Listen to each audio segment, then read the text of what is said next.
तांबरधारी श्री बालकृष्ण लाल की शब्दमयी वाणीमयी प्रतिमूर्ति हम आप सबके मध्य में विराजमान श्री पंडरीनाथ भगवान की शब्दमयी मूर्ति श्रीमद् भागवत को बारंबार प्रणाम। मंच पर विराजमान समस्त विप्रवृंद, श्रीमद् भागवत की संगीत सेवा में उपस्थित समस्त गंधर्वजन, कथा के निमित्त यजमान समस्त परतानी परिवार और आप सभी श्रोता भाई बंधु मातृशक्ति बालक मित्र सखा, सबको जय श्री कृष्ण, जय सिया राम, जय श्रीमन नारायण, राम कृष्ण हरि।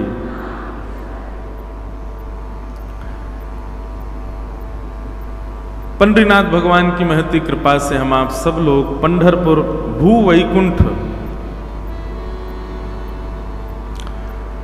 में विराजमान होकर के भागवत भागीरथी श्रवण कर रहे हैं। आज आप सबका बाह्य आवरण ही बता रहा है कि आज उत्सव है, आपका रूप ही बता रहा है कि आज उत्सव है। कई माताएं बहनें बहुत बातें करती हैं, हम कैसे उनको रोकें हमें समझ नहीं आता, पर आप सबसे प्रार्थना है कि अगर कथा में ज्यादा बात करेंगे तो बहुत जल्दी सारे दांत चले जाएंगे आपके। और ये बात हम हंसी में नहीं बोल रहे, सच्ची बोल रहे हो। बुढ़ापे में तो जाने ही है, लेकिन एक बात बोलूं, जो मौन रहता है ना, कथा पूरी सुनता है, उसके दांत मृत्यु पर्यंत रहेंगे। और जो चपड़ चपड़ कथा में भी बोलते रहते हैं, उनके दांत बहुत जल्दी जाएंगे। फिर छींक आएगी और नकली दांत निकल के बाहर गिरा करेंगे, नाती पोता ढूंढते ही रहेंगे, दादी आपके दांत वहां पड़े थे, देखो पहन लो इनको। क्यों चले गए इतनी जल्दी? बोले कथा में बहुत बोल रहे थे हम। इसलिए आपको पूरी छूट है, 3:30 पौने 4 बजे तक खूब बोलो। हम यहां आ जाएं और कीर्तन प्रारंभ कर दें, उसके बाद आप मौन रहो, और जब तक हम बोल रहे हैं तब तक आप मौन ही रहो। तो ये हमारा बड़ा सौभाग्य है कि भू वैकुंठ पंढरपुर में हम आप सब लोग भगवत भागीरथी श्रीमद् भागवती कथा को श्रवण करने के लिए एकत्रित हुए हैं। ये हमारा परम सौभाग्य है।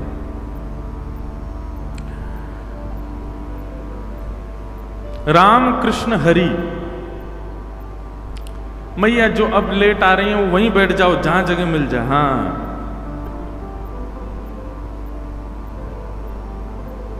कथा सुनने के भी बड़े नियम हैं।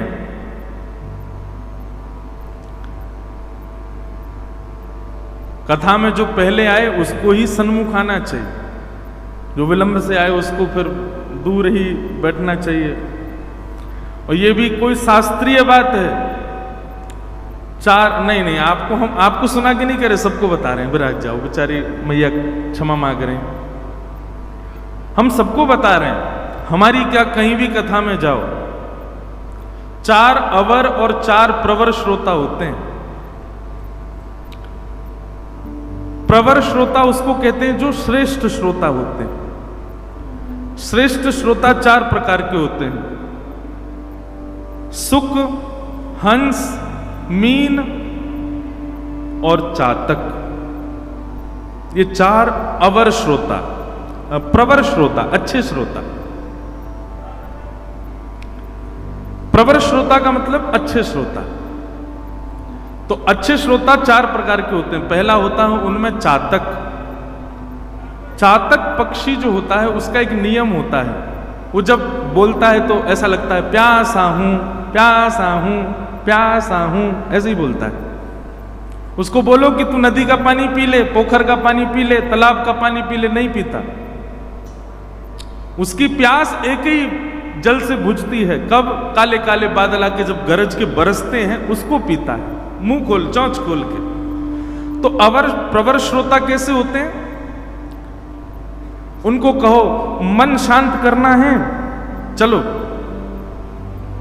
हम तुमको एक मोटिवेशनल स्पीकर के पास ले चलते हैं, हम तुमको फलानी चीज दिखा के लाते हैं, एक पिक्चर दिखा के लाते हैं, या फिर बाह्य संसारी चीजों से उसके मन को शांत करने का भाव, लेकिन वो कहे कि इन सब से मेरी हृदय की शांति नहीं, मेरी हृदय तो तब शांत होगा जब पंडरीनाथ भगवान का कोई चरित्र सुनाए, कोई भागवत की कथा सुनाए।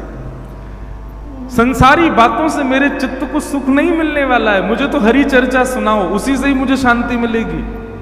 ये चातक पक्षी जैसे श्रोता का लक्षण होता है। दूसरे श्रोता, अच्छे श्रोता का लक्षण होता है हंस। याद रखिएगा, हंस। हंस का स्वरूप होता है कि वो दूध और जल दोनों को मिला दो तो वो दूध पी जाता है, जल छोड़ देता है। आप कथा में जा रहे हैं तो वहां कंस की भी बात बताई जा रही है, वहां पर रावण की भी बात बताई जाती है, वहां पर कुंभकर्ण की बात भी बताई जाती है, लेकिन आपको श्रेष्ठ श्रोता बन के बैठना है, वही ग्रहण करना है जिससे आपकी भक्ति बढ़े। कई बार श्रोता अपने मतलब की बात सुनते हैं बस। एक व्यास जी ने कथा की, कथा करने के बाद लौट करके अपने घर गए तो पोथी भूल गए, यजमान के यहां, राजा के यहां कथा की थी उन्होंने। पत्नी ने कहा पोथी तो लाए नहीं, जाओ दोबारा लेकर के आओ। वापस लौट करके राजा के दरबार में जब गए तो द्वार पर राजा की बेटी मिली। वो कथा सुनती थी पूरी बैठ करके, उसने व्यास जी को देखा, बहुत ध्यान से सुनिएगा, बहुत अच्छी बात है। तो राजा की बेटी मिली, उसने व्यास जी, अरे आपने इतनी अच्छी कथा सुनाई, मेरे सारे प्रश्नों के उत्तर दे दिए आपने।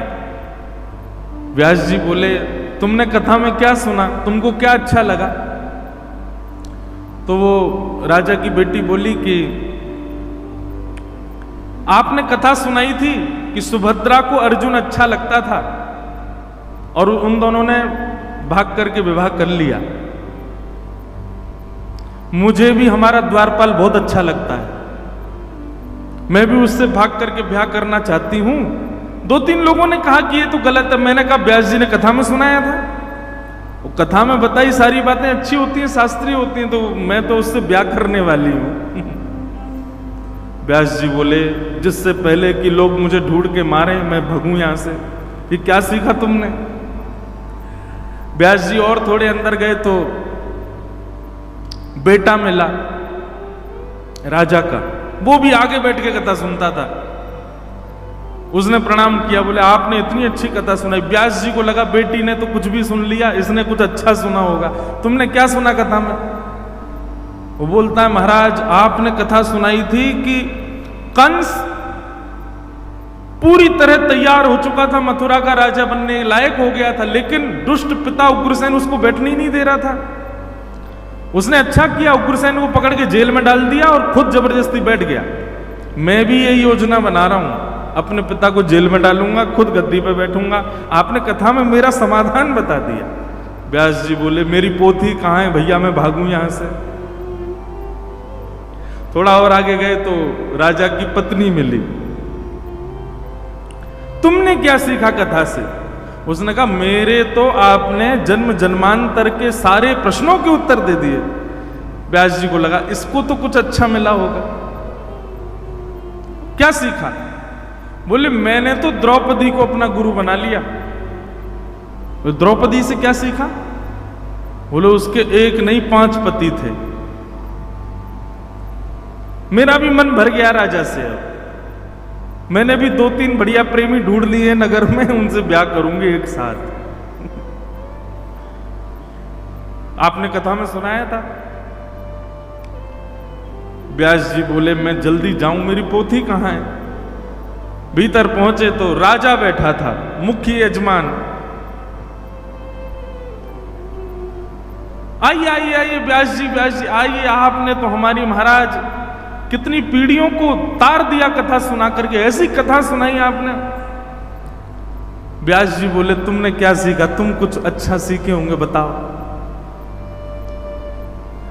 बोले मैंने तो दुर्योधन को गुरु बनाया। बोले दुर्योधन से क्या सीखा? बोले दुर्योधन ने स्पष्ट कह दिया सभा में, सुचक्रैव न दास्यामि बिना युद्धेन केशव, सुई के नोक के बराबर जमीन में बिना युद्ध के नहीं दूंगा। व्यास जी बोले हाँ तो?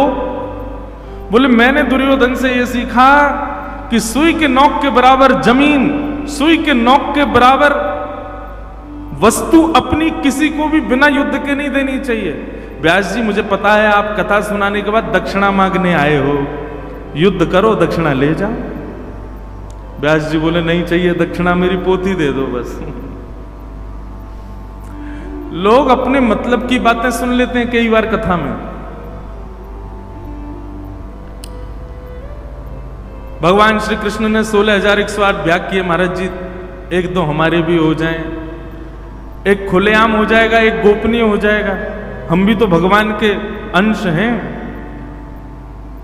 करो 4-5 कर लेना, कोई दिक्कत नहीं है, पर 2 बातें और माननी पड़ेंगी साथ में। क्या?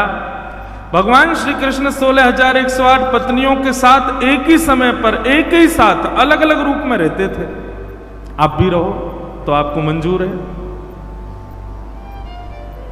और दूसरी बात, भगवान श्री कृष्ण ने 11 वर्ष 56 दिन की आयु तक जितनी ब्रज लीला की, उसमें से कोई एक आपको भी करनी पड़ेगी। या तो गिरिराज जी उठाओ, या फिर 1 तोला विष चाट लो, अग्नि पी जाओ, कालिया नाग तो बहुत दूर की बात है, कोबरा ही उठा के दिखा दो। हम केवल अपने फायदे और अपने मतलब की बातें सुन लेते हैं कथा में। वक्ता की बातें हंस बन के सुनो। हंस मोती और हंस दूध चुगता है, ग्रहण करता है। जिससे मेरी भक्ति बढ़े, मैं ऐसी चर्चा सुनूं, ऐसे वार्ता सुनूं, ऐसे भाव सुनूं। तो श्रोता का दूसरा लक्षण हंस। श्रेष्ठ श्रोता का तीसरा लक्षण है चातक हंस। तीसरा हुआ मीन, माने मछली। मछली का स्वरूप कैसा है? आप चंद्रभागा में जाओ और मछली जी को कहो, हे मछली जी, आप चंद्रभागा नदी में रहती हो, नदी का पानी है, जल तो 10 रुपए 20 रुपए में आता है, इससे महंगा तो दूध होता है, चलो मैं तुमको दूध में रखूंगा। मछली को ले जा करके मटका भर के दूध में धर दो, बोले इसमें रहो, ये महंगा है, और इससे बढ़िया छाछ में रहो, छाछ और बढ़िया लगती है। मछली कहेगी आपने मुझे जल से दूर किया तो मेरे प्राण निकल जाएंगे, चाहे दूध कितना भी अच्छा हो, चाहे छाछ कितनी भी बढ़िया, मेरे प्राण तो केवल जल में रह सकते हैं। मतलब हमको कोई कितना भी लोभ देवे, कृष्ण भक्ति से भी श्रेष्ठ ये है, कथा से भी श्रेष्ठ ये है। अब पास में थिएटर है, मूवी लगी है, नई नई पिक्चर आई है, कोई बढ़िया देख के आते हैं, कथा तो सबको सुनने दो। अच्छा, एक चीज मेरे मन में कल आ रही थी, बहुत ध्यान से सुनना। कई लोगों को बोलते हुए देखा जाता है, कहां जा रहे हो? बद्रीनाथ जा। ये कोई उम्र है तुम्हारी? तो कब जाएं बद्रीनाथ? आंखों पे पड़ेगा जाला, नाक से बहेगा नाला, लाठी से पड़ेगा पाला, तब जाओ बद्रीनाथ। भक्ति के लिए सदैव आपने बुढ़ापे को ही क्यों रखा है? उल्टा होना चाहिए।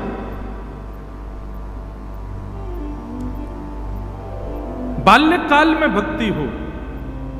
कौमाराचरेत प्राज्ञो धर्मान भागवतान इह। श्री प्रहलाद जी महाराज कहते हैं भागवत जी में कि कुमार अवस्था से भक्ति करनी चाहिए। कुमार अवस्था किसको कहते हैं? ये 11 वर्ष के बाद धीरे धीरे बालक कुमार होने लगता है, 11-12 वर्ष के बाद।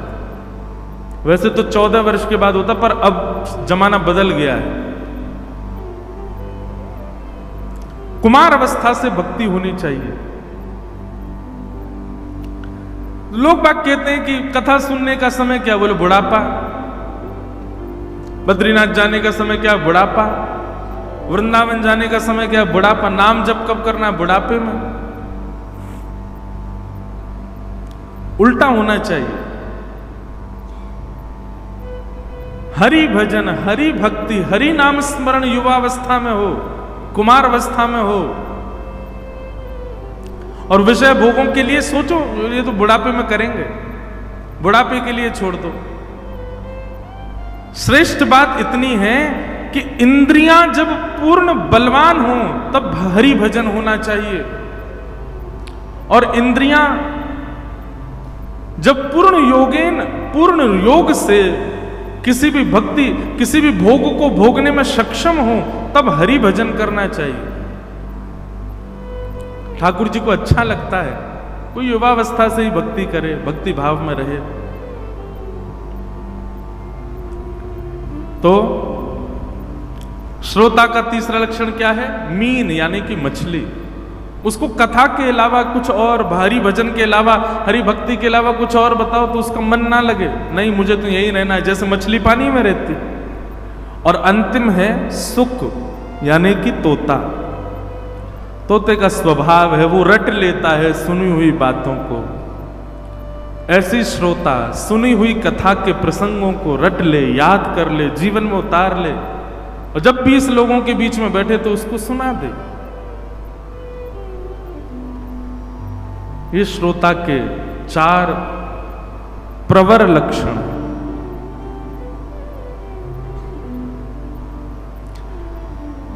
तो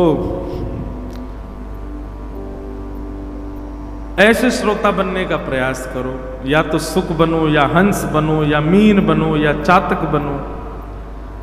इनमें से कुछ बन सको तो ही आपको कथा समझ में आएगी, नहीं तो सब बाउंसर सर के ऊपर से चले जाएंगे। आज कथा क्रम बहुत ज्यादा है क्योंकि आज कृष्ण जन्मोत्सव होना है। आप सब लोगों का रूप स्वरूप और वातावरण ही बता रहा है कि आज उत्सव होने वाला है ठाकुर जी का। हम लोग कथा क्रम में जल्दी चलेंगे और फिर वहीं कुछ चर्चाएं श्रवण करते रहेंगे। सूत जी महाराज सौनकादि ऋषियों के प्रश्नों के उत्तर में भागवत की कथा कहना प्रारंभ करते हैं, और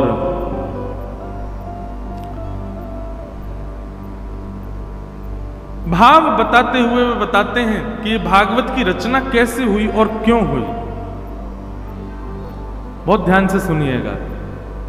इदं भागवतम नाम पुराणं ब्रह्म संहितं उत्तम श्लोक चरितं चकार भगवान ऋषि। श्रीमद् भागवत जी की रचना वेदव्यास जी महाराज ने की है। क्यों की, कैसे की, ये सारा विवरण अब यहां बताया जा रहा है। बहुत ध्यान से सुनना।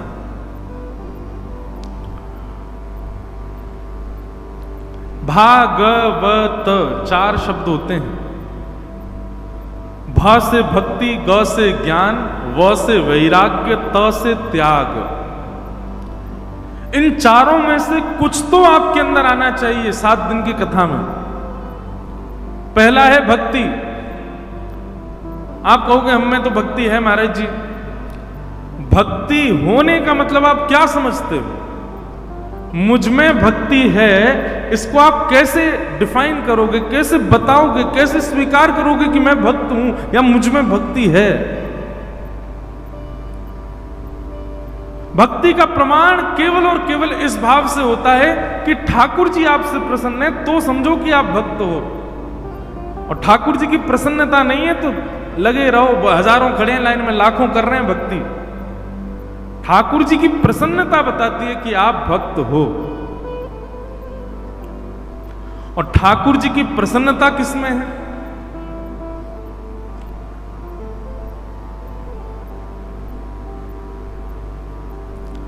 हरि भक्तों को देख करके आपको प्रसन्नता हो, हरि कथा सुनने में आपकी रुचि हो, हरि धामों में जाने की आपकी इच्छा हो, तो समझो कि हरि आपसे प्रसन्न है।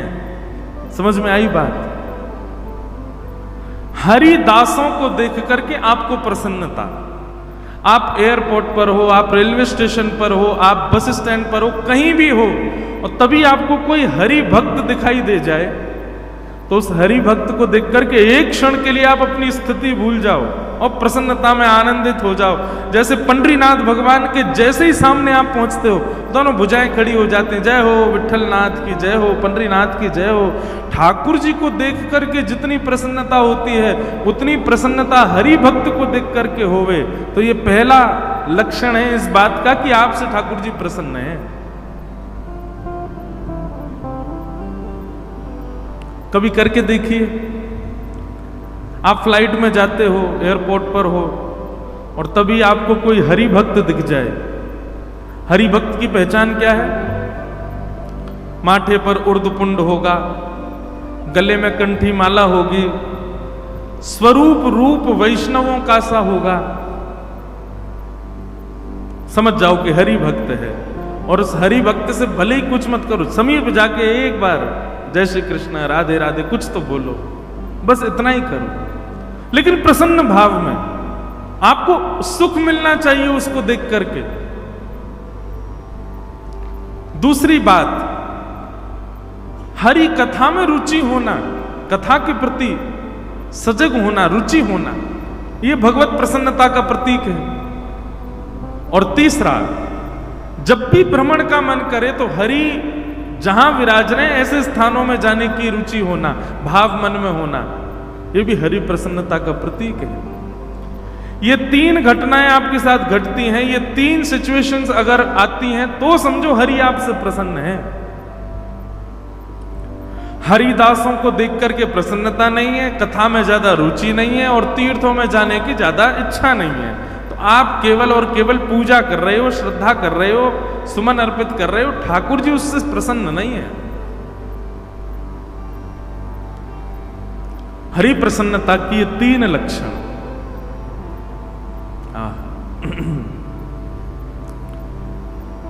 तो हरि प्रीत्यर्थे, हरि प्रसन्न हो, इस भाव के लिए श्रीमद् भागवत की सन्निधि ग्रहण करो। भागवत तीनों में निपुण बनाती है। तो श्रीमद् भागवत की रचना हुई भक्ति, ज्ञान, वैराग्य और त्याग। तो सबसे पहला भक्ति यहां से सीख के जाना है। भक्ति यदि नहीं आएगी तो ज्ञान लेकर के जाना है। ज्ञान भी नहीं आया, ज्ञान का मतलब यहां पर नॉलेज नहीं है, ज्ञान का मतलब यहां पर विवेक, सद असद की पहचान। पहले दिन भी मैंने कहा था, भक्ति, ज्ञान और तीसरा है वैराग्य। वैराग्य का मतलब क्या होता है? वैराग्य का मतलब सब छोड़ करके साधु महात्मा बन जाओ, नहीं।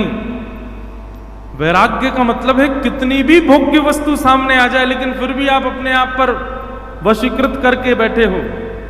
रसगुल्ला सामने आ जाए, कुछ भी सामने आ जाए, लेकिन फिर भी जिह्वा में पानी ना आवे, आप विचलित ना हो, उसको वैराग्य कहते हैं।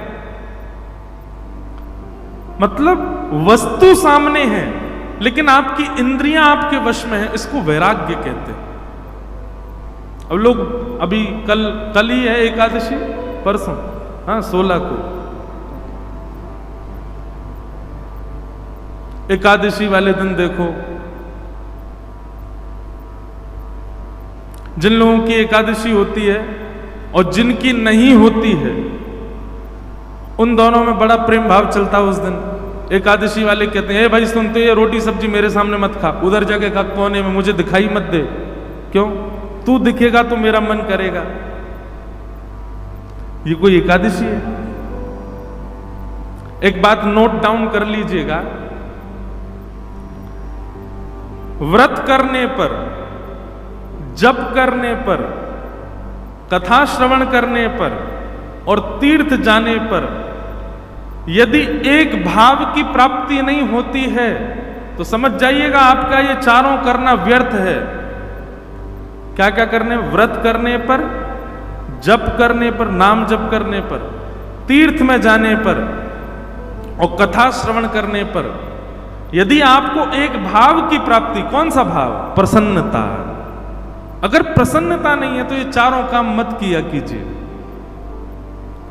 व्रत करने में आपको प्रसन्नता होनी चाहिए। ऐसा नहीं कि ज्योतिषी महाराज आए, उन्होंने कह दिया कि तुम्हारा तो ये गड़बड़ चल रहा है, सोमवार के व्रत शुरू करो, तुम्हारा ये गड़बड़ चल रहा है, तुम बृहस्पतिवार का व्रत शुरू करो। उनके कहने से प्रेशर में आकर के व्रत कभी मत करना, बेफिजूली का ये काम नहीं करना है। व्रत हमेशा प्रसन्नता से करना, गौरव से करना है, आनंद में आके करना है कि नहीं मेरा व्रत है।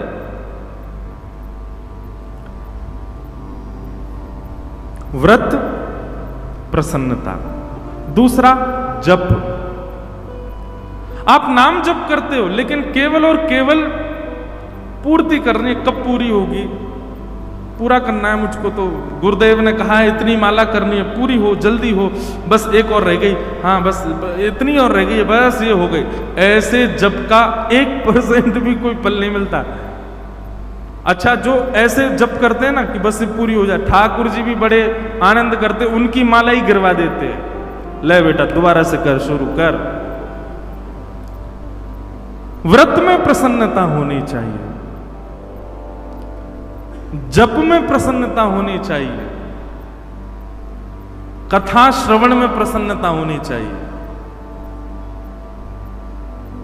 वृंदावन और साम्रत पद ऐसे नहीं हिला देना, हमारी 7 बज गए हो गई पूर्णता, नहीं, प्रसन्नता। उसका एक उत्सुकता होनी चाहिए, एक एक्साइटमेंट होना चाहिए, मुझे कथा सुननी है, मैं श्रवण करूंगा, हरि लीला, हरि भक्तों की लीला, और अपने जीवन को परिवर्तन करने के कुछ भाव। अगर इस बिना प्रसन्नता के आप सुनते हैं तो ये व्यर्थ है सुनना। व्रत, नाम जप, कथा, और चौथा तीर्थ यात्रा। अगर आप तीर्थ गए हो और वहां भी प्रसन्न नहीं हो, आपका तीर्थ जाना व्यर्थ है। प्रसन्नता।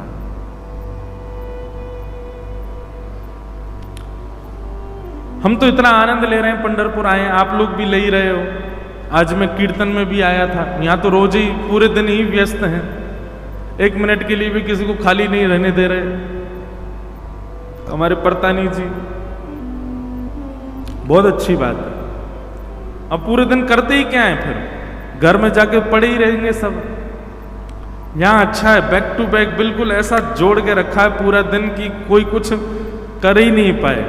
अच्छा, अभी महाराज जी आने वाले हैं नासिक वाले, उनके यहां भी यही नियम है, वो सवेरे 3:30 बजे से लेके रात में 11 बजे तक के क्रम बने हुए हैं हर आदमी के, कोई खाली नहीं बैठ सकता। क्यों? बोले तुम खाली बैठोगे, खाली बैठते ही तुम्हारा दिमाग जो वो विषयों का चिंतन करेगा। खाली बैठो ही मत, लगे रहो, पीछे ही पड़े रहो ठाकुर जी के। अच्छा है, मैं इतना तो नहीं आ पाता क्योंकि मैं अपने नियम करता रहता हूं। आज सुबह गए, चंद्रभागा जी में स्नान किया, पूजन किया, अभिषेक किया, हवन किया, उसके बाद यहाँ कीर्तन में आए, फिर उसके बाद एक बड़े श्रेष्ठ संत हैं, कल आएंगे वे कथा में, उनके यहाँ गए। क्या प्राचीन परंपरा देखने को मिली उनके यहाँ पर। शालिग्राम में से श्री पंडरीनाथ भगवान प्रकट हुए, और जब प्रकट हुए तो इतने विशाल थे, और विशाल होते ही ठाकुर जी ने आचार्य को आज्ञा की कि मैं तो तुम्हारे संग ही चलूंगा जहां तुम जाओगे। तो आचार्य चरण बोले आप इतने बड़े हो, मैं कैसे लेके जाऊंगा।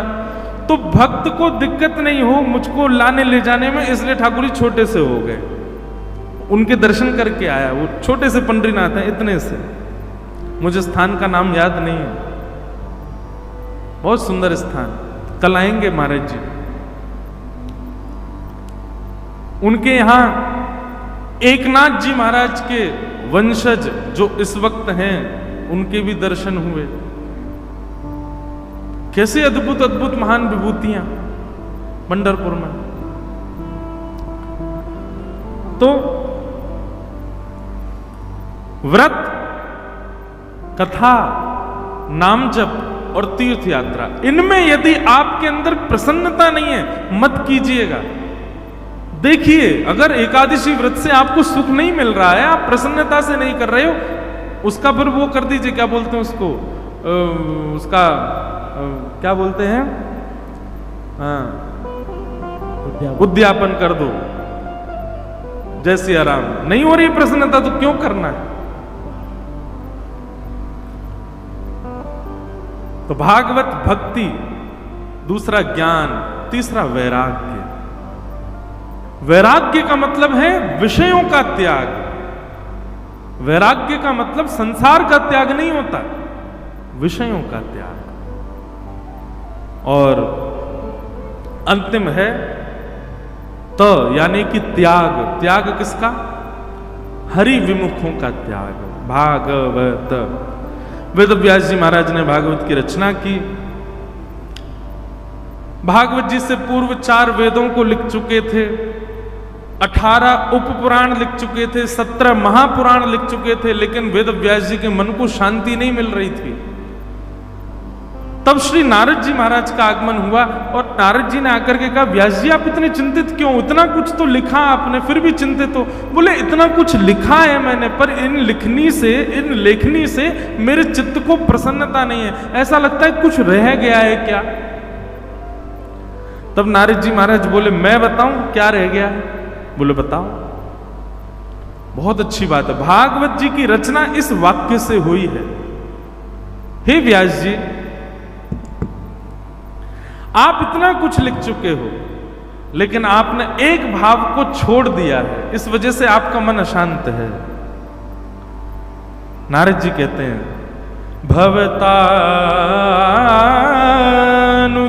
प्रायम यशो भगवतो मलम येनैवासौ न तुष्येत मन्ये तद्दर्शनम खिलम। आपने ज्ञान को प्रधानता दी है, वैराग्य को प्रधानता दी है, विषय निवृत्ति को प्रधानता दी है, आपने सारे भावों को प्रधानता दी अपने ग्रंथों में, लेकिन आपने प्रेम को प्रधानता नहीं दी है, इसलिए आपका मन अशांत है। बंधुओं, श्रीमद् भागवत की रचना प्रेम की स्थापना करने के लिए हुई है। आपने सब जगह योगेश्वर कृष्ण को ज्ञानी दिखाया, आपने सब जगह योगेश्वर कृष्ण को भगवान दिखाया, आपने सब जगह भगवान श्री कृष्ण को श्रद्धा का केंद्र बिंदु बताया, लेकिन कहीं भी आपने उनसे प्रेम हो ऐसा कुछ नहीं लिखा है, इसलिए आपका मन अशांत है। आप क्षमा कीजिएगा, अन्य अन्य भावों को आप पढ़ेंगे, अन्य अन्य पुराणों के पास जब आप जाएंगे, ठाकुर जी आपको भगवान दिखाई देंगे, ठाकुर जी आपको ज्ञानी दिखाई देंगे, ठाकुर जी आपको ऐश्वर्यवान दिखाई देंगे, लेकिन केवल भागवत जी हैं जहां पर श्री कृष्ण आपको प्रेमी दिखाई देते हैं, जहां पर श्री कृष्ण आपको प्रिय दिखाई देंगे। हे व्यास जी, आपने कृष्ण को प्रिय नहीं दिखाया, इसलिए आपका मन अशांत है। क्षमा करना, यदि श्रीमद् भागवत की रचना नहीं होती ना, शायद पंढरपुर में पंडरीनाथ भी नहीं आते। पंढरपुर में पंडरीनाथ को प्रेम लेकर के आया। श्रीमद् भागवत जी नहीं होती तो कभी हमको तुकाराम जी नहीं मिलते, कभी हमको जनाबाई नहीं मिलती, क्योंकि जिसके भी चित्त में कृष्ण प्रेम उत्पन्न हुआ है, ये बात निश्चित है वो भागवत से ही हुआ होगा, क्योंकि कृष्ण प्रेम करना सिखाते भागवत जी। श्रीमद् भागवत जी ने यह बता दिया कि भगवान केवल पूजा के विषय नहीं है, केवल अर्चना के विषय नहीं है, केवल श्रद्धा के विषय नहीं है, केवल आरती घुमाने के विषय नहीं है, वो प्रेम करने के अधिकारी हैं, उनसे प्रेम करो।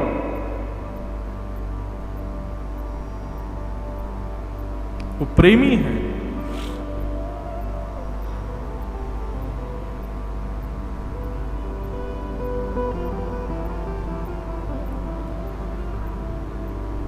प्रेम प्रस्थापित करने के लिए, प्रेम सिखाने के लिए ईश्वर से आपने कुछ भी नहीं लिखा व्यास जी, इसलिए आपका मन अशांत है। तब वेदव्यास जी महाराज ने पूछा तो मैं क्या करूं, कैसे लिखूं? तब नारद जी ने अपने पूर्व जन्म की कथा सुनाते हुए बताया, समाधि लगाओ, भगवान के प्रिय चिंतन करो, प्रिय लीलाओं का विचार करो। जब चिंतन और विचार करोगे तो उसी की कृपा से ही आपके हृदय में प्रेम उत्पन्न होगा और आप कुछ लिखोगे। तब वेदव्यास जी महाराज ने चिंतन किया, प्रेम का स्मरण किया और स्मरण करने के पश्चात प्रेम की प्रधानता के रूप में श्रीमद् भागवत की रचना की है। बोलो भागवत महापुराण की। क्या समझ में आई बात?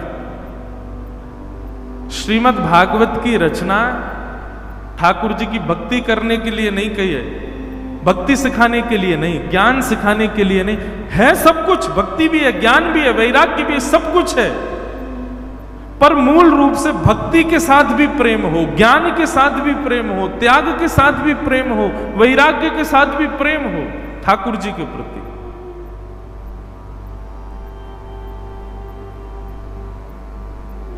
हमारे वृंदावन बिहारी लाल श्री बिहारी जी कितने बजे उठते हैं पता है? सुबह 8 बजे। पंडरीनाथ भगवान बेचारे 11 साढ़े 11 बजे सोते होंगे, सुबह 3:30-4 बजे उठ जाते हैं। द्वारिकाधीश द्वारिका में सुबह 4-5 बजे उठ जाते हैं। जगन्नाथ भगवान वो भी ऐसे ही 4-5 बजे मंगला हो जाती है। अधिकतर मंदिरों में सब जगह ठाकुर जी 4-5 बजे सुबह सुबह भोर में उठ जाते हैं, और अधिकतर मंदिरों में ठाकुर जी सोते ऐसे ही हैं 11 बजे 12 बजे, रात्रि शयन इतना ही लेट होता है। लेकिन हमारे वृंदावन में बिहारी जी उठते हैं 8 बजे। क्यों? तो सब ब्रजवासी कहते हैं छोटो सो लाला है, इतनी जल्दी थोड़ी उठेगो, आराम से उठेगो। और फिर 8 बजे भी उठाते हैं तो आरती करते हैं, घंटी नहीं बजाते। बोले क्यों? अभी लाला की आंख अच्छे से खुली नहीं है, अभी लाला सुस्ताए रहे हो है। हमने आरती करते समय घंटी बजा दी तो घंटी की ध्वनि तो डर जाएगो, लाला की आंख खुल जाएंगी, भय लगेगो लाला को। अब ये भाव क्या ये ज्ञान देता है? ज्ञान से ऐसा भाव आया? वैराग्य से ऐसा भाव आया? नहीं, प्रेम से ऐसा भाव आया। और ये प्रेम किसने सिखाया ठाकुर जी से करना? श्रीमद् भागवत। बहुत सावधानी से सुनिए सब लोग। बंधु ये सब भाव देखो, कल से तो रसगुल्ला वाली कथा है, कल से तो ऊधम ही ऊधम है ठाकुर जी के, बढ़िया आनंददायी है। लेकिन उन कृष्ण के लिए अगर आपने ये ज्ञान ग्रहण नहीं किया तो उनकी लीला में आप प्रवेश नहीं कर पाओगे। इसलिए भाव से सुनो।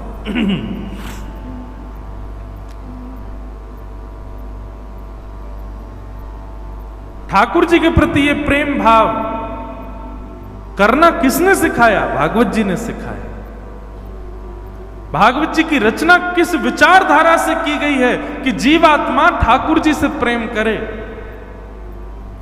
मैं कहा करता हूं अपनी कथाओं में कि संसार का प्रत्येक व्यक्ति प्यार का अधिकारी हो सकता है, प्रेम का नहीं। प्रेम के अधिकारी तो केवल हमारे श्री कृष्ण।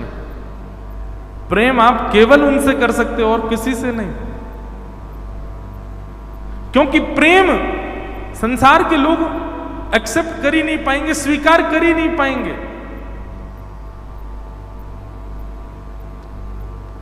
संसार के लोग तो जो दोगे, आदान प्रदान चलता है संसार में, और प्रेम में आदान प्रदान नहीं होता।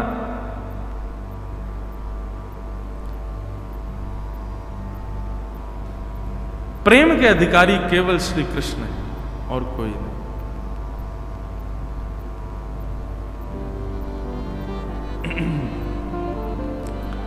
ऐसे हमारे मध्य नासिक दत्त धाम से परम पूजनीय प्रातः स्मरणीय श्री दत्त दास जी महाराज आज पधारे हैं। महाराज जी का खूब खूब अभिनंदन। सब लोग भाव से गाओ। दिगंबरा दिगंबरा श्रीपाद वल्लभ दिगंबरा, दिगंबरा दिगंबरा श्रीपाद वल्लभ दिगंबरा, दिगंबरा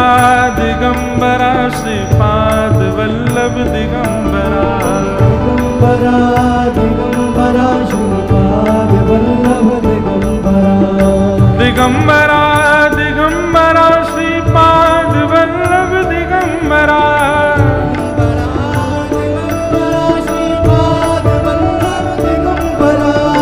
दिगंबरा दिगंबरा श्रीपाद वल्लभ दिगंबरा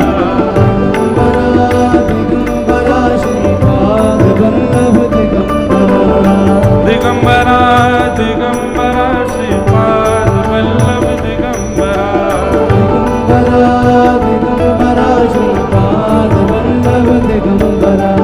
दिगंबरा दिगंबरा श्रीपाद वल्लभ दिगंबरा दिगंबरा श्रीपाद वल्लभ दिगंबरा अवधूत चिंतन श्री गुरुदेव दत्त। बोला पुंडलीक वरद हरि विठ्ठल श्री ज्ञानदेव तुकाराम श्री पंडरीनाथ भगवान की। हमारा परम सौभाग्य है जिनकी कृपा से श्री पंडरीनाथ भगवान हमको मिले हैं इस वर्ष। महाराज जी की कृपा है कि ये भाव पंढरपुर तक पहुंचा है। ऐसे श्री दत्त स्वरूप ही जिनको दास दर्शन करता है, जिनमें साक्षात श्री दत्त प्रभु का ही दर्शन होता है, ऐसे परम पूजनीय प्रातः स्मरणीय परम वंदनीय पूज्य श्री दत्त दास जी महाराज हम आप सबके मध्य पधारे। महाराज जी को बारंबार प्रणाम। एक बार भाव से कहो दिगंबरा, अरे न जोर दे बोलो दिगंबरा। आप सबकी प्रणाम हो गई महाराज जी को। महाराज जी को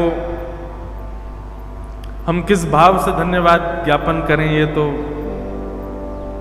ठाकुर जी जानते हैं कि आपका कितना अनुग्रह है दास के ऊपर। साथ में हमारे गुरुजन भी पधारे हैं जिनके छत्र छाया में 1 मास पर्यंत श्री गायत्री जी का केवल आशीष प्राप्त करने का अवसर मिला था। श्री दत्त भगवान के चरणों में 1 मास पर्यंत अपनी वाणी पवित्र करने का अवसर मिला था। गोदावरी जी के गोद में नित्य स्नान करने का अवसर मिला था। संत जन महापुरुषों के नित्य दर्शन का अवसर मिला था। रात्रि काल में महाराष्ट्र के अद्भुत अद्भुत गायकों की सुंदर स्वर लहरियों को श्रवण करने का अवसर मिला था। अवर्णनीय है वो भाव 1 मास पर्यंत का जो रहा था श्री दत्त धाम में। जिन जिन लोगों ने उस कथा का श्रवण किया, कई लोग तो वहां आए भी थे, वो लोग यहां पर भी अभी तक बैठे हैं। नारद भक्ति सूत्र में नारद जी महाराज कहते हैं प्रेम स्वरूप क्या है? बोले मैंने वर्णन कर दिया और आपने सुन लिया और समझ लिया तो समझो वो प्रेम नहीं था। प्रेम स्वरूप क्या है? बोले ना उसका वर्णन हो सकता है और ना समझने वाला समझ सकता है, वो प्रेम। तो हमसे यदि पूछा जाए कि दत्त धाम नासिक की कथा कैसी थी, उसका ना तो हम वर्णन कर सकते हैं और ना आप समझ पाओगे। मैंने वर्णन भी कर दिया और आप समझ गए तो समझो कि वो कहीं और की कथा बताई होगी, नासिक की नहीं बताई है। ऐसे श्री दत्त धाम दत्तात्रेय भगवान के पावन स्मृतियां लेकर के महाराज जी आए हैं। महाराज जी को यहाँ देख करके, आपका दर्शन करके मन अत्यंत आह्लादित हुआ है। आपके श्री चरणों में बारंबार वंदन करते हैं, प्रणाम करते हैं। आज कृष्ण जन्मोत्सव है और भैया जो लोग नासिक के जन्मोत्सव में रहे थे उनको पता होगा, न भूतो न भविष्यति। हमने इतनी कथाएं कर ली, ऐसा नंदोत्सव हुआ ही नहीं आज तक। मुझे ही नहीं पता कि मैं व्यासपीठ से नीचे कब आ गया। हमारे 4-5 वैष्णव आए और आके ऐसे ही उठा करके ले गए महाराज नीचे। क्या दही उड़ाई जा रही थी, दूध उड़ाए जा रहे थे, मेवा उड़ाए जा रहे थे, जल सब भीग गए उस दिन। और फिर आश्चर्य की बात ये, इतना नाचे, इतना गाए, इतना उत्सव मनाया, कथा अभी चली रही है, वो वहीं नहा धो के कपड़ा बदल के फिर बैठ गया मैं व्यासपीठ पर। अद्भुत आनंद था, उस आनंद का वर्णन नहीं कर सकते। 1 मास की कथा रही और 1 मास में भी थोड़ा जल्दी करने पर हम प्रहलाद चरित्र तक पहुंचे थे। फिर अंतिम दिन थोड़ा शीघ्रता पूरा विषय कह करके नंदोत्सव हुआ था। अब महाराज जी की आज्ञा तो फिर से हुई है कि अब 1 मास नहीं, अब चातुर्मास सुनाओ। लेकिन चातुर्मास से पहले 1 मास की और मैं सुनाऊंगा। अब क्या है कि सदगृहस्थ हैं हम भी, परिवार में ही रहते हैं, माता पिता भाई बंधु सब हैं। एक एक्स्ट्रा पर्सन और आ सकता है। तो हमारी तो महाराज जी पूरी इच्छा ऐसी है कि हम तो संत जनों के बीच में रहें, कथा गाते रहें, ठाकुर जी की सेवा करें, और इसके अतिरिक्त हमसे कोई काम बने ही नहीं पाए। पर संसार के लोग सब, परिवार के सब जन, हम कथा करके कितने लोगों का संसार छुड़वा चुके, लेकिन हमारा ही नहीं छूट रहा। हमको ही संसार ने पकड़ रखा, परिवार वालों ने। तो इसलिए महाराज जी की आज्ञा है तो चातुर्मास कथा करूंगा तो सही। महाराज जी ने तो 1 कल्प की कथा भी कही है, और बहुत सारे वादे हुए थे उस कथा में, ये भी करेंगे वो भी करेंगे। जो दत्त प्रभु कृपा करें, श्री पंडरीनाथ भगवान कृपा करेंगे। पर निश्चित है, कल मैं माइलस्टोन की बात कर रहा था ना, वो मुझे अनुभव हुआ नासिक की कथा में। हम ठाकुर जी के पथ पर चल रहे हैं, वो पथ कितना लंबा है कुछ पता नहीं है, पर यदि गुरु आ जाएं आपके जीवन में, संत आ जाएं, भजनानंदी महापुरुष आ जाएं, एक प्रकार से महापुरुष की सन्निधि को एक्सप्रेस ट्रेन समझिएगा। महापुरुष के जीवन में आते ही आपकी जो गति है वो बढ़ जाएगी, ठाकुर जी की गति भी बढ़ जाएगी। यहां से आपकी गति बढ़ेगी, वहां से ठाकुर जी की गति बढ़ेगी, और जो मिलन वर्षों में होना है संत की कृपा से, गुरु की कृपा से, वो कुछ क्षणों में ही हो जाएगा। तो दत्त धाम की जो कथा पूज्य महाराज जी की सन्निधि में हुई, उससे ऐसा अनुभव हुआ कि श्री लाल जी के थोड़े और समीप पहुंच गए हैं। महाराज जी के चरणों में निवेदन किया था कि पंढरपुर में कथा है, महाराज जी आप कृपा कीजिएगा। आपका क्रम तो बहुत कठिन, हम लोगों के लिए कठिन है, आपके लिए तो बहुत सहज है। आपका क्रम सबके योग्यता की बात तो नहीं है, पर फिर भी आप समय निकाल करके और हम सब पर अनुग्रह करने आए हैं। यह आपका बहुत बड़ा अनुग्रह है हम आप सबके ऊपर, हम सब श्रोताओं की ओर से, परतानी परिवार की ओर से, व्यासपीठ से महाराज जी को बारंबार वंदन करते हैं। आप लोगों का सौभाग्य है कि महाराज जी का प्रत्यक्ष दर्शन श्री पंढरपुर में हो रहा है। आपके 4 दिन के पंडरीनाथ भगवान के दर्शन का फल आपको आज मिल रहा है। और सुनिए, मुझे प्रसंग याद आ रहा है, जब श्री भरत जी महाराज, हमारे भरतलाल जी, प्रभु श्री राम को वापस लाने के लिए वन में गए,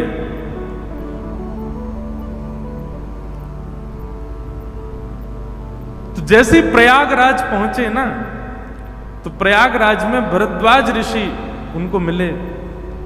भरद्वाज ऋषि ने उनसे कहा कि भरत जी, ये त्रिवेणी संगम है, ये प्रयागराज है, यहां 3 विशिष्ट नदियों का मिलन हो रहा है, आप कृपा करके यहां पर स्नान कीजिए और स्नान करके जो वर मांगना चाहे वो मांगिए।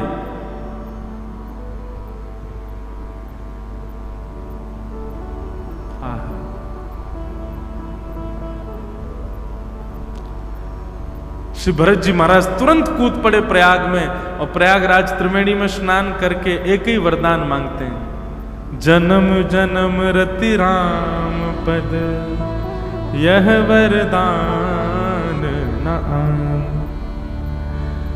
श्री भरत जी महाराज कहते हैं, मैं प्रयागराज स्नान से, त्रिवेणी स्नान से एक ही वरदान मांगना चाहता हूं, क्या?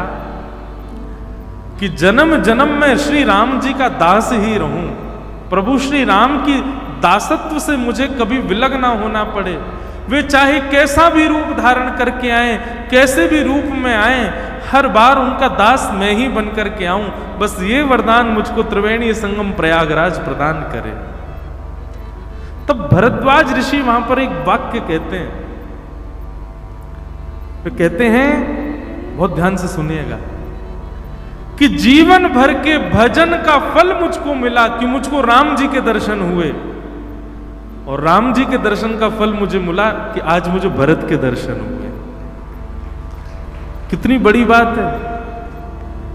जीवन भर के भजन का फल राम जी के दर्शन, और राम जी के दर्शन का फल भरत जी के दर्शन। मैं यही बात तो थोड़ी देर पहले कह रहा था, भगवत प्रसन्नता का चिन्ह क्या है? भगवत प्रसन्नता का चिन्ह यही है कि आपको हरि भक्त प्रिय लगने लग जाए, ठाकुर जी के भक्तों को देख करके आनंद होने लग जाए। बहुत बड़ी बात है, कोई सामान्य बात नहीं है। आज वही लग रहा है कि हमारे जीवन भर के भजन का बल हमको पंढरपुर आने का अवसर मिला, और 4 दिन तक पंडरीनाथ भगवान के दर्शन का फल मिला। आज महाराज जी के दर्शन हो रहे हैं, आज महाराज जी का सुंदर सुखद दर्शन मिल रहा है। बारंबार महाराज जी को प्रणाम करते हैं। आज नंदोत्सव है, कथा में महाराज जी हमारे नंद बाबा के रूप में पधारे हैं। और नासिक वाला जो नंदोत्सव है वो आप झेल नहीं पाओगे, नहीं तो कर तो यहां पे भी देंगे। महाराज जी के और सब हमारे गुरुजनों की आज्ञा हो जाए तो यहां पे भी हो जाए, लेकिन आप सब झेल नहीं पाओगे उसको। वस्त्रों के अते पत्ते नहीं रहेंगे, गहने वहने कहां चले जाएंगे, सब हीरा मोती सब मिल जाएगा, सब लुट जाएगा एक दूसरे में। ऐसा नंदोत्सव, और वही था वास्तविक नंदोत्सव।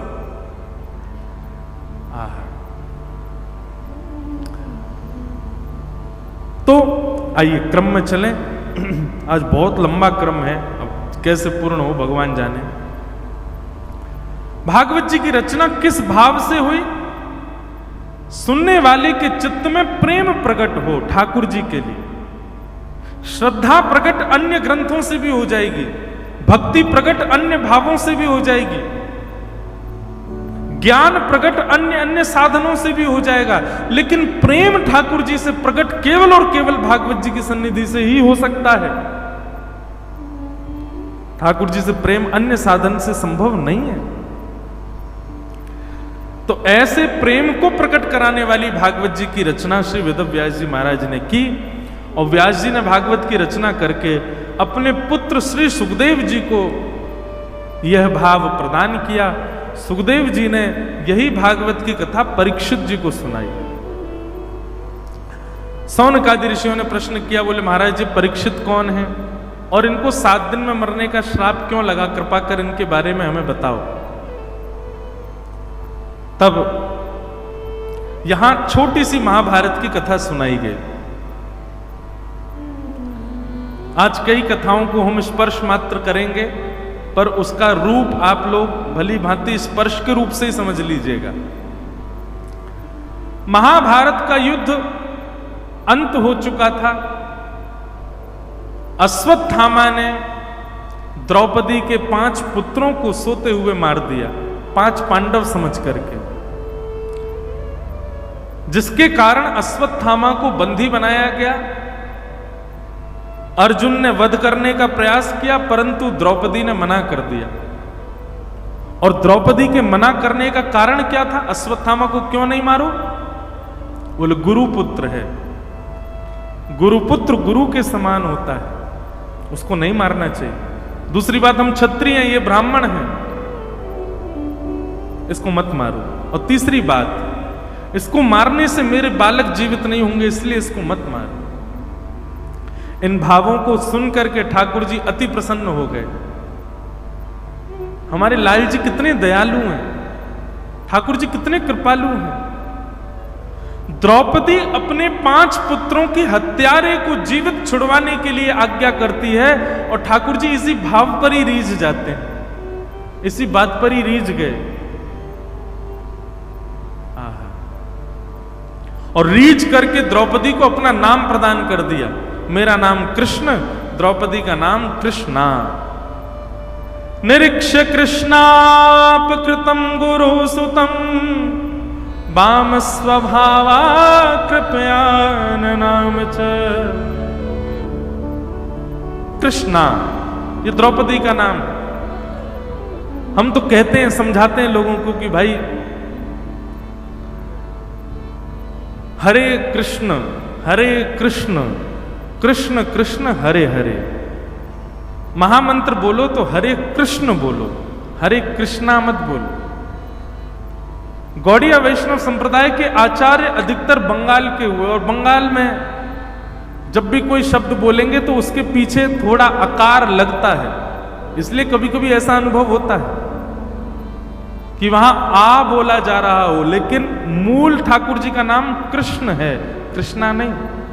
हरे कृष्ण, कृष्णा बोलेंगे तो द्रौपदी का भजन होगा, द्रौपदी का नाम है कृष्णा। भगवान ने अश्वत्थामा को भरी सभा में अपमानित करके छोड़ दिया। अपमानित अश्वत्थामा ने अपने अपमान के बदले के लिए ब्रह्मास्त्र चला दिया उत्तरा के गर्भस्थ शिशु को मारने के लिए। उत्तरा दौड़ी दौड़ी भगवान की शरण में गई, भगवान ने उत्तरा के बालक की रक्षा की। यह दृश्य कुंती ने देखा, भगवान ने उत्तरा के बालक की रक्षा की, कुंती ने स्तुति गाई, और कुंती की स्तुति सुनकर के भगवान द्वारिका को प्रस्थान करने लगे। इतने में ही युधिष्ठिर जी रुदन करने लगे। युधिष्ठिर जी के भाव को देख भगवान बोले कि युधिष्ठिर के हृदय में अभी शोक है, शोक दूर करने के लिए युधिष्ठिर जी को लेकर के भगवान भीष्म पितामह के पास गए। और भीष्म पितामह ने भगवान की पहले तो उपदेश दिया पांडवों को, और उपदेश के पश्चात भीष्म पितामह ने भगवान की स्तुति गाई। मुझे बहुत प्रिय है। नासिक में कथा हुई थी तो लगभग 2 या 3 दिन तक भीष्म स्तुति का भाव चला था। इतिमते रूप कल्पिता वितृष्णा भगवत सात्वत पुंगवे विभुम्ने स्वसुखमुपगते क्वचिद्वे हर्तुं प्रकृतिमुपेयुषीयद्भव प्रवाह त्रिभुवनगमनं तमालवर्णं रविकरगौरवरावरं दधाने वपुरलककुला वृताननाब्जं विजय सखे रतिरस्तु मेन वत्या।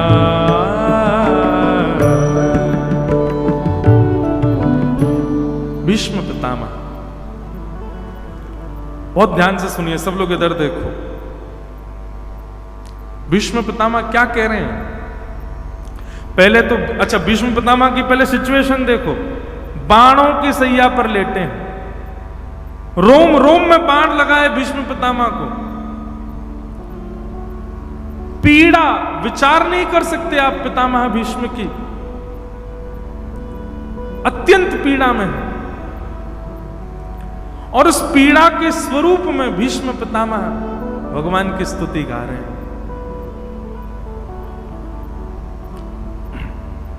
जय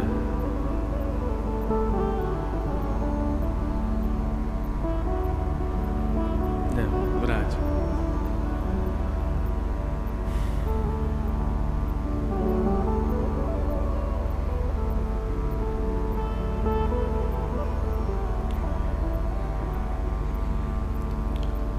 सब लोग बहुत सावधानी से सुनिएगा। भीष्म पितामह के रोम रोम में बाण लगा है और भीष्म पितामह पहले तो ज्ञान उपदेश देते हैं और ज्ञान उपदेश के पश्चात पांडवों से कहते हैं अब तुम लोग किनारे हो जाओ, मुझे मेरा काम करने दो। और पांडवों को दूर करके भगवान सामने खड़े हैं और भीष्म पितामह स्तुति गा रहे हैं भगवान की। ठाकुर जी से भीष्म पितामह कहते हैं ठाकुर जी जब तक मेरे प्राण निकल नहीं जाए मेरे सामने खड़े ही रहना, आप जाना नहीं यहां से। भगवान मन में विचार करने लगे भीष्म पितामह को इच्छा मृत्यु का वरदान है, जब तक पितामह भीष्म की इच्छा नहीं होगी तब तक इसकी मृत्यु नहीं हो सकती। और कहीं इसकी इच्छा हो जाए कि मुझे 10-15 साल तक जाना ही नहीं है तो मैं यहीं खड़ा रहूंगा क्या? तो ठाकुर जी का ये विचार करके मुख जो है वो लटक गया, ठाकुर जी उदास हो गए। तो श्रीमद् भागवत में वर्णन आता है भगवान के मुखमंडल को उदास देख करके भीष्म पितामह कहते हैं सदैव देवो भगवान प्रतीक्षताम् कलेवरम यावदिदं हनुम्य प्रसन्न हासारुडलोचलोल्लस मुखाम्बुजो ध्यान पतश्चतुर्भुज। बहुत भावमय प्रसंग है भीष्म पितामह का। भीष्म पितामह कहते हैं आप इतने उदास क्यों होंगे ठाकुर जी? अरे आप कहीं ये सोच के उदास तो नहीं हो गए ना जाने मैं कितना समय लूंगा आपका? अब ठाकुर जी आप ऐसे तो हाथ पड़ते नहीं, अब जैसे तैसे मेरे हाथ पड़े हो तो समय लेने दो। लेकिन नाथ आप ऐसे उदास मुद्रा में मत खड़े रहो, प्रसन्न हासारुडलोचलोल्लस, मुस्कुराइए।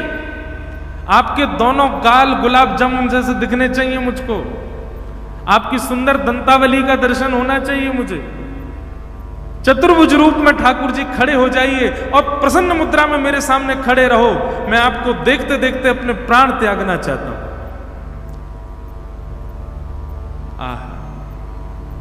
बंधुओं, अपने भजन से अपनी साधना से कुछ मांगना है ना तो भीष्म पितामह जैसा अंत मांगो, भीष्म पितामह जैसी मृत्यु मांगो।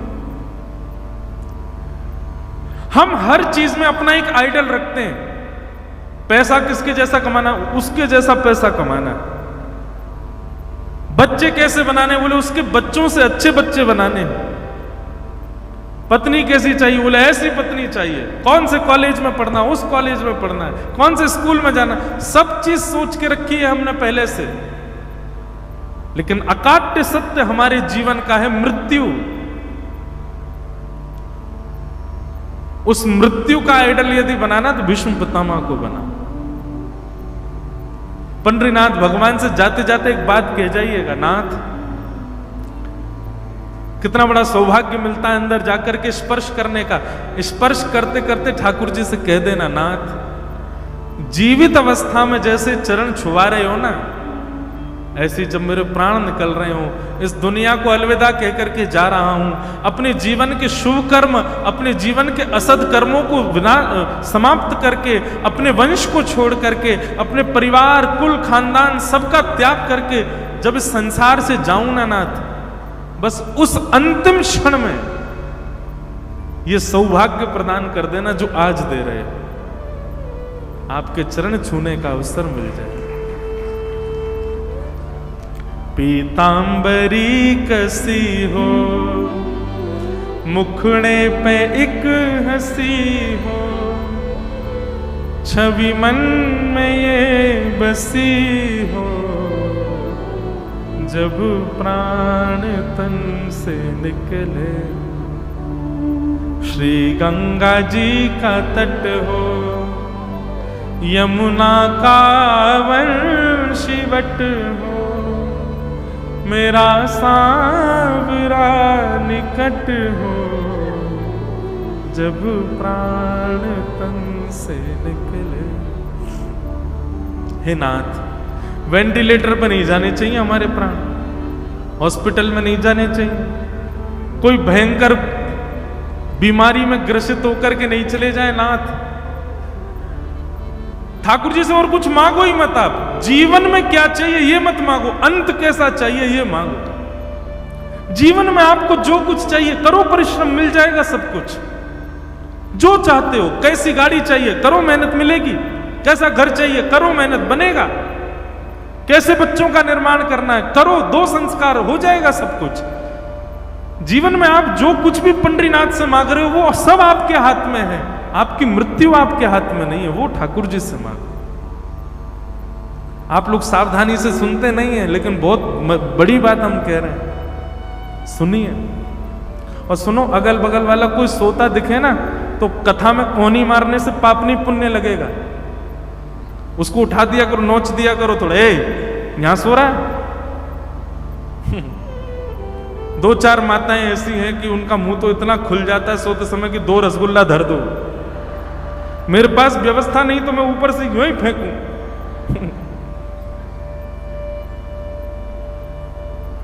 हमारे पूज्य पिताजी महाराज कहते हैं, घर में अपने मनपसंद कमरे में, मनपसंद बिस्तर पर एसी चला करके, मनपसंद रजाई, मनपसंद तकिया पे आदमी को नींद नहीं आती। और कथा में उमस हो रही है, अगल बगल वाले हल्ला कर रहे हैं, ऊपर से व्यास जी जोर जोर से कुछ सुना रहे हैं, हवा भी ढंग से नहीं लग रही है, फिर भी नींद आ रही है। वाह! ये आपको पता है क्या है? ये ठाकुर जी की एक स्ट्रेटेजी है। सब कथा सुन लेंगे तो वैकुंठ में इतने कमरे थोड़े ही हैं। ठाकुर जी इसलिए बोले 2-4 को सुलाते रहो ताकि वैकुंठ की व्यवस्था में कहीं गड़बड़ी ना हो जाए। लेकिन हम तो ठाकुर जी को चैलेंज कर रहे हैं, कमरा बढ़ाओ, सबको लेके आएंगे। हे ठाकुर जी, कमरे बढ़वाओ। इसलिए भैया ध्यान से सुनो।